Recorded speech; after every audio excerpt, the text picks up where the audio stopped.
తెలుగుదేశం ప్రభుత్వం అంటే ఎన్డీఏ కూటమి అధికారంలోకి వచ్చి దాదాపు 8.5 నెలలు కావస్తోంది.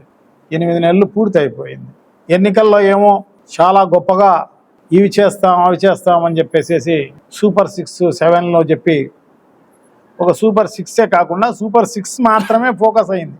కానీ డబ్బుతో ముడిపడిన ఇంకా 143 వాగ్దానాలు ఎన్నికల్లో చంద్రబాబు గారు చెప్పడం జరిగింది. సో దాంట్లో ఇంతవరకు కూడా ఒక్కటి కూడా అమలు చేసిన పరిస్థితి లేదు. ఒక పెన్షన్ పెంచేది మాత్రమే పెంచినారు తప్ప, అది కూడా పెన్షన్లు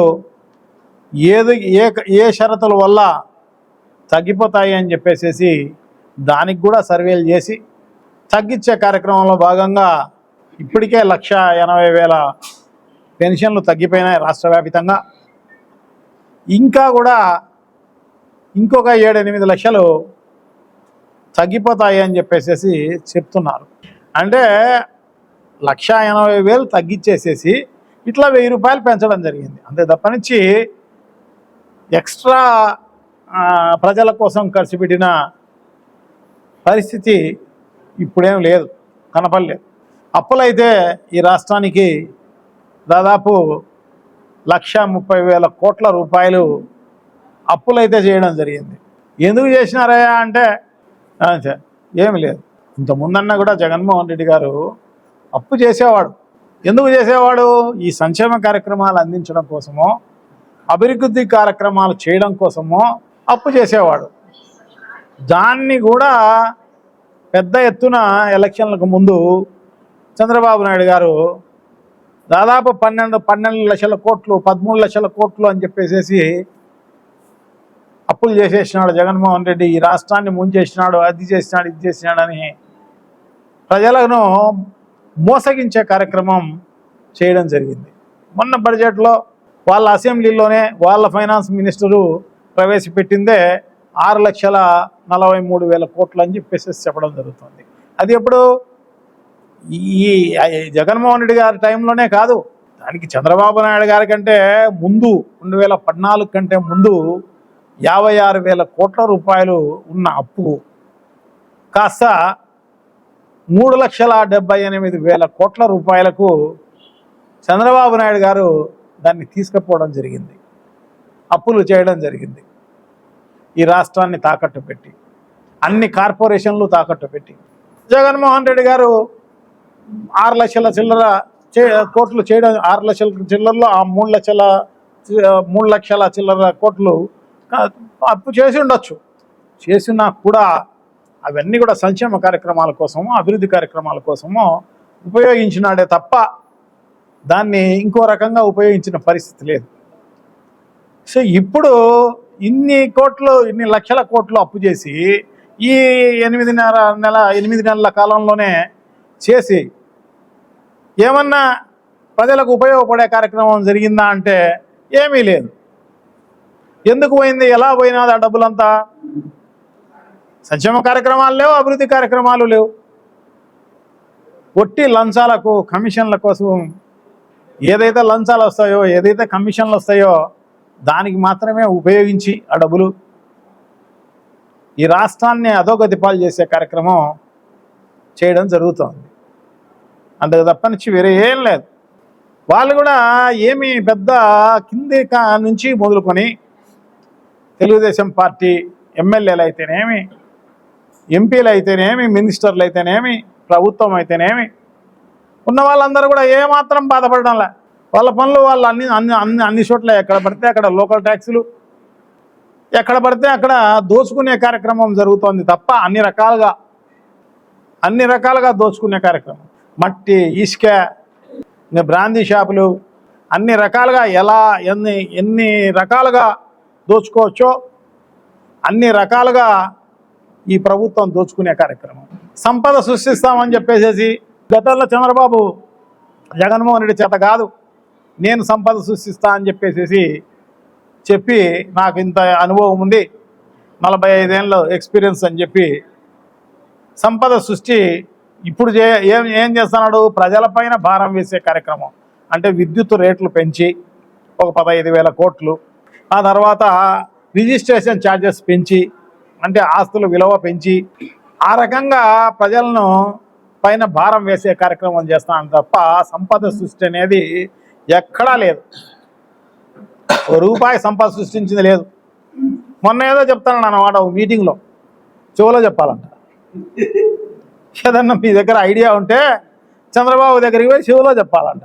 అంటే ఎంత దారుణంగా ప్రజలను మోసగించినాడని ప్రజలకు అప్పుడే తెలిసిపోయింది.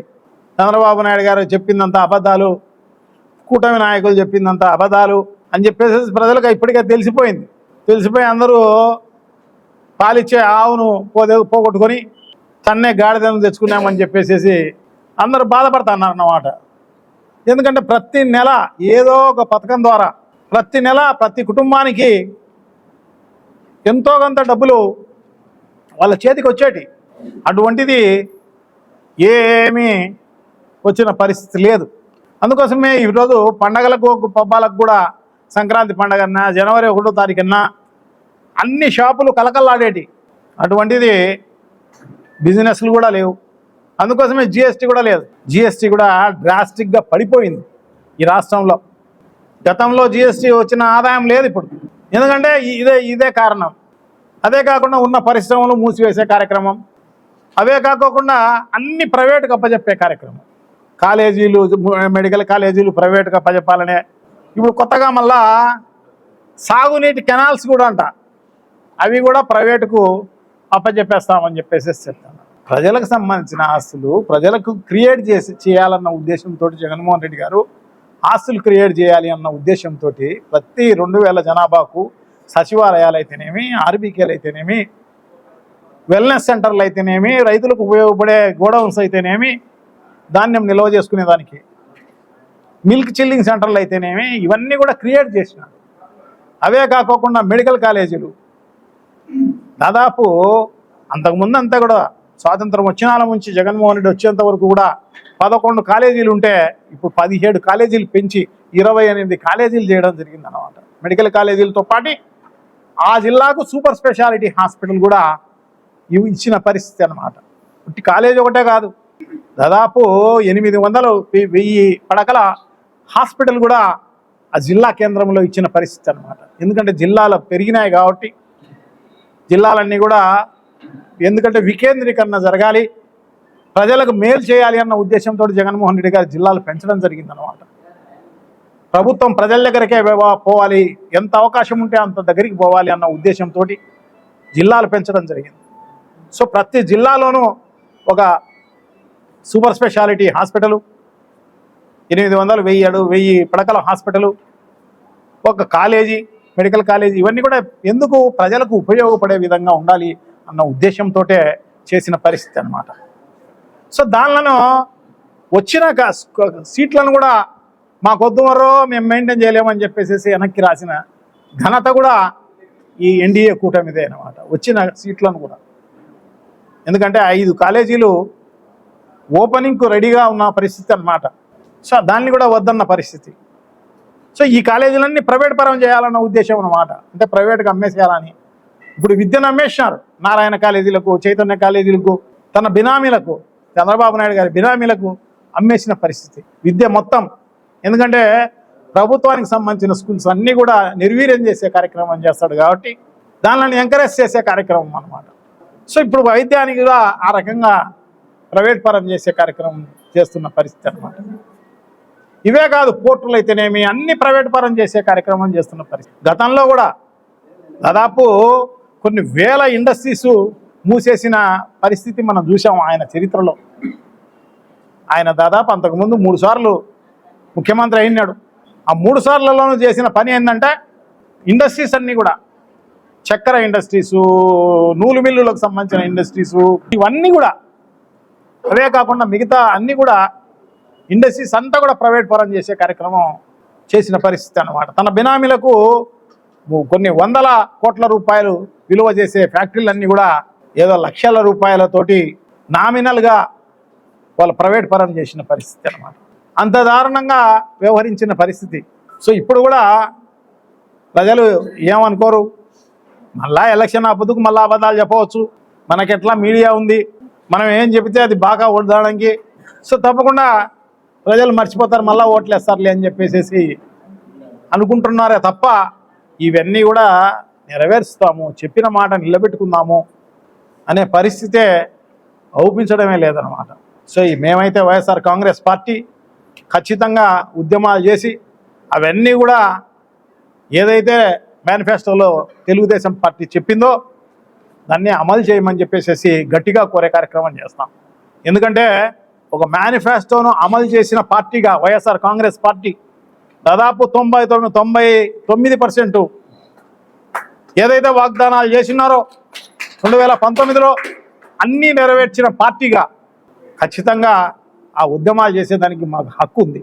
ఖచ్చితంగా ప్రజలు కూడా కాలరు పట్టుకునే స్థాయికి తప్పకుండా చేరే కార్యక్రమం జరుగుతుంది. ఎవరైతే లేదో వాళ్ళందరినీ, ఎవరైతే అబద్ధాలు చెప్పారో వాళ్ళందరినీ కాలరు పట్టుకునే కార్యక్రమం తొందరలోనే రాబోతుంది అని చెప్పి తెలియజేసుకుంటున్నాను. ఏదో ఊరకే ఉంటారులే, ఎలక్షన్లు అబద్ధులే అని చెప్పేసి అనుకోనక్కర్లే. ప్రజల్లో కూడా మార్పు వచ్చింది, అవేర్నెస్ వచ్చింది, బాగా సోషల్ మీడియా బాగా పెరిగింది, ఇబ్బంది లేదు. ఖచ్చితంగా చొక్కా పట్టుకునే కార్యక్రమం తప్పకుండా జరుగుతుందన్నమాట. తెలుగుదేశం పార్టీ నాయకులను, తెలుగుదేశం పార్టీకి సంబంధించిన అందరినీ సో డెఫినెట్గా ఖచ్చితంగా ఇవి నెరవేర్చేంత వరకు కూడా ఉద్యమాలు తప్పకుండా చేస్తాము అని చెప్పేసి, ఖచ్చితంగా ఇప్పించడానికి గట్టిగా ప్రయత్నం చేస్తాము అని చెప్పేసి మీకు అందరికీ కూడా తెలియజేసుకుంటూ సెలవు తీసుకుంటున్నాను. థ్యాంక్ యూ, నమస్కారం.